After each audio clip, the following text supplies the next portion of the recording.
چونکہ آپ جانتے ہیں کہ اس ماہ مبارک کے آتے ہی پوری دنیا کے انسانوں کے دل میں امام عالی مقام رضی اللہ تعالیٰ عنہ کی قربانی کی یاد تازہ ہو جاتی ہے۔ ہم امام حسین رضی اللہ تعالیٰ عنہ کی محبت کا دم تو بھرتے ہیں اور تاجدار کربلا کی بارگاہ میں خراج عقیدت بھی پیش کرتے ہیں اور اس کا اظہار کرنے کی کوشش بھی کرتے ہیں کہ ہمارے دل میں امام حسین رضی اللہ تعالیٰ عنہ کی محبت ہے، لیکن مقصد قربانی سے ہم بالکل غافل ہونے کی وجہ سے ہماری زندگی میں رائی کے دانے کے برابر بھی امام حسین کے نقش قدم پر چلنے کا جذبہ پیدا نہیں ہوتا۔ یہ کیسی محبت ہے کہ دعوی محبت بھی ہو اور محبوب کے نقش قدم پر چلنے کا جذبہ بھی نہ ہو۔ یہ صرف زبانی دعویٰ تو ہو سکتا ہے، لیکن حقیقی معنوں میں امام حسین رضی اللہ تعالیٰ عنہ کی محبت کی دلیل نہیں ہو سکتی۔ آپ سوچیں کون ہے امام حسین؟ تاجدار کربلا کو اللہ عز و جل نے بہت ساری خصوصیات عطا فرمائی ہیں۔ آقا کریم صلی اللہ تعالی علیہ وسلم کے یہ لخت جگر امام حسین رضی اللہ تعالی عنہ اتنی خصوصیات کے حامل تھے کہ میں ان میں سے چند خصوصیات آپ کے سامنے پیش کروں جس سے آپ محسوس کر سکیں کہ اللہ تعالیٰ نے امام حسین رضی اللہ تعالیٰ عنہ کو کتنا اونچا مرتبہ عطا فرمایا تھا۔ آقا کریم صلی اللہ علیہ وسلم نے فرمایا حسین منی، حسین مجھ سے ہیں، وَأَنَا مِنْ حسین، اور میں حسین سے ہوں۔ ایک بات تو یہ سمجھ میں آتی ہے کہ نانا سے نواسا ہو، لیکن نواسے سے نانا ہو، یہ کیا بات ہوئی؟ امام حسین حضور سے ہیں، یہ بات تو سمجھ میں آتی ہے کہ حسین منی، حسین مجھ سے ہیں، یعنی میری بیٹی کے بیٹے ہیں، اس لیے مجھ سے ہیں۔ لیکن سرکار فرماتے انا من حسین، میں حسین سے ہوں۔ تو حضور کا حسین سے ہونا کیا مطلب؟ بس اسی کو تھوڑا سا سمجھیں تاکہ آپ کے دل کے اندر تاجدار کربلا کی قربانی کے واقعات کو سننے کے بعد کچھ قربانی دینے کا جذبہ پیدا ہو سکے۔ رسول اعظم صلی اللہ علیہ وسلم کو اللہ عز و جل نے اس فرش گیتی پر کیوں بھیجا؟ بھیجنے کا مقصد کیا ہے؟ تو قرآن کہتا ہے هو الذی ارسل رسولہ بالہدی ودین الحق لیظہرہ علی الدین کلہ۔ اللہ کے رسول صلی اللہ علیہ وسلم کو اللہ عز و جل نے اس فرش گیتی پر بھیجا ہدایت کے ساتھ، دین حق کے ساتھ، اور سارے ادیان پر دین اسلام کو غالب کرنے کے لیے اللہ نے حضور صلی اللہ علیہ وسلم کو بھیجا۔ رسول اعظم صلی اللہ علیہ وسلم دین کو غالب کرنے کے لیے آئے۔ رسول اعظم صلی اللہ علیہ وسلم انسانوں کی زندگی کو دین کے سانچے میں ڈھالنے کے لیے آئے۔ رسول اعظم صلی اللہ علیہ وسلم نے پتھروں کے زخم کھائے، لفظوں کے تیر برداشت کیے، کانٹوں پر چلے، لیکن مشن ایک ہی تھا، کسی بھی صورت میں اللہ عز و جل کے بندے دین حق کو مانیں اور دین حق کو تسلیم کریں۔ آقا کریم صلی اللہ علیہ وسلم ارشاد فرماتے ہیں کہ سب سے زیادہ دین کے راستے میں میں ستایا گیا ہوں، اور جو بھی اس راستے پر چلے گا وہ ستایا جائے گا۔ مشن کیا تھا حضور کی آمد کا؟ غلبہ دین، دین کو غالب کرنا۔ یہ دین ہے کیا؟ جس مذہب کو، جس دین کو اللہ عز و جل نے ہمارے لیے پسند فرمایا، وہ دین کیا ہے؟ در حقیقت ایک نظام حیات ہے۔ زندگی کیسے گزاری جائے، لین دین کیسے کیا جائے، بندگی رب کیسے کیا جائے، آخرت کی تیاری کیسے کی جائے، ایک پرامن معاشرہ کیسے تشکیل دیا جائے۔ دین ہمیں زندگی گزارنے کے لیے سارے دستور عطا کرتا ہے، سارے قوانین عطا کرتا ہے۔ سب سے زیادہ مسلمان کہلانے والے مسلمان دین سے سب سے زیادہ غافل ہیں، اور اپنی زندگی گزارنے کے لیے دین سے رہنمائی حاصل کرنے کی بجائے پکچر اور سیریل سے رہنمائی حاصل کرتے ہیں، اس کا سب سے بڑا ثبوت یہ ہے کہ کسی مسلمان کے یہاں شادی کی تقریب ہو، وہاں جا کر دین تلاش کرو کہ کہاں ہے دین، تو صرف 5 منٹ مسجد کے اندر ایجاب و قبول میں دین نظر آئے گا، باقی ساری چیزوں کے اندر دین کے خلاف لمحات گزرتے ہوئے نظر آئیں گے۔ حضور دین غالب کرنے کے لیے آئے، صحابہ دین کو غالب کرتے رہے۔ صدیق اکبر رضی اللہ تعالیٰ عنہ کو دیکھو، فاروق اعظم رضی اللہ تعالیٰ عنہ کو دیکھو، حضرت عثمان غنی رضی اللہ تعالیٰ عنہ کو دیکھو، مولائے کائنات رضی اللہ تعالیٰ عنہ کو دیکھو، حسن مجتبی رضی اللہ تعالیٰ عنہ کو دیکھو، ان سب کو دیکھو، یہ سب دین غالب کرنے کے لیے آئے۔ دین کے خلاف کہیں بھی عمل ہوتا ہو اصلاح کرتے ہوئے نظر آئے۔ اور یہ بات یاد رکھیں، اسی دین کو غالب کرنے کے لیے تاجدار کربلا نے کربلا کے میدان میں سب کچھ لٹا دیا، اور لٹا کر ہم اور آپ دین پہنچاتے ہیں لفظوں کے ذریعے، کتابوں کے ذریعے۔ امام حسین نے دین پہنچایا ہے، اپنی جان قربان کر کے پہنچایا ہے۔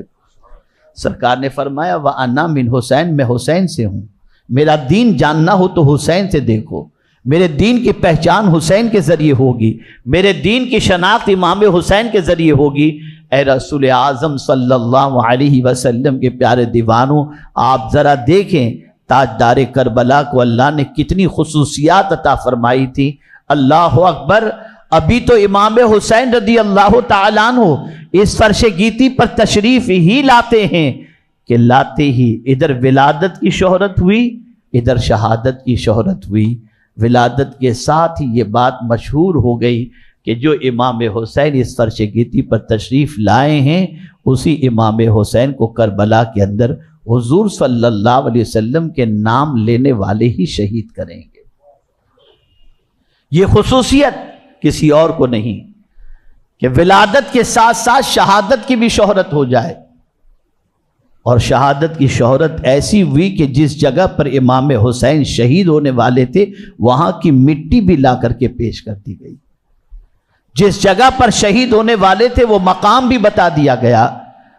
آپ اندازہ لگائیں، امام حسین رضی اللہ المولا تبارک و تعالی عنہ کی شہادت کی خبر پیغمبر رحمت صلی اللہ علیہ وسلم کو ان کی ولادت کے ساتھ ہی دے دی گئی تھی، اور رسول اعظم صلی اللہ علیہ وسلم جانتے تھے کہ میرا یہ نواسہ جو لاڈ اور پیار اور نازوں میں پل رہا ہے، ایک دن کربلا کے اندر اسے شہید کیا جائے گا۔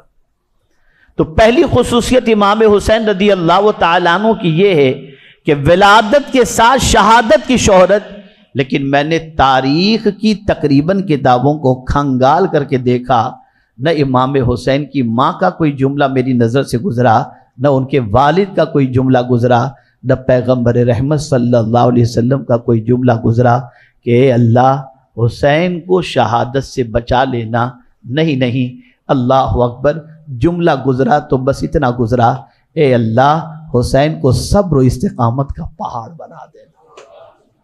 موت سے ہر کوئی ڈرتا ہے، موت سے اپنی اولاد کو بچانے کی ہر کوئی تمنا رکھتا ہے، لیکن اللہ اکبر، کاتب تقدیر نے شہادت لکھ دی تھی، لیکن نہ والدہ کی طرف سے شہادت کے رکنے کی دعا ہو رہی ہے، نہ والد کی طرف سے شہادت کے رکنے کی دعا ہو رہی ہے، نہ نانا جان کی طرف سے شہادت کے رکنے کی دعا ہو رہی ہے، اس لیے کہ جانتے تھے کہ شہادت کوئی چھوٹی ڈگری نہیں ہے، یہ بہت بڑی ڈگری ہے، اور ایک انسان بستر پر لیٹے لیٹے بھی مرتا ہے، اور ایک انسان راہ خدا کے اندر بھی جان دے دیتا ہے۔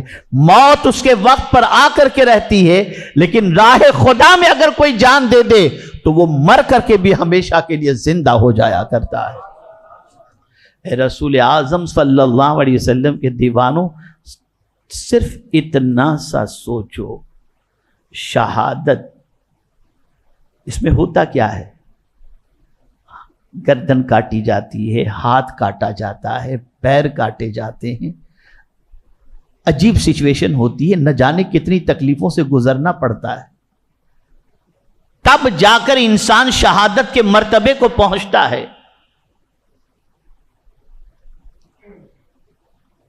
آج ہمارا حال یہ ہے کہ دین کے راستے میں رائی کے دانے کے برابر بھی تکلیف برداشت کرنے کو تیار نہیں.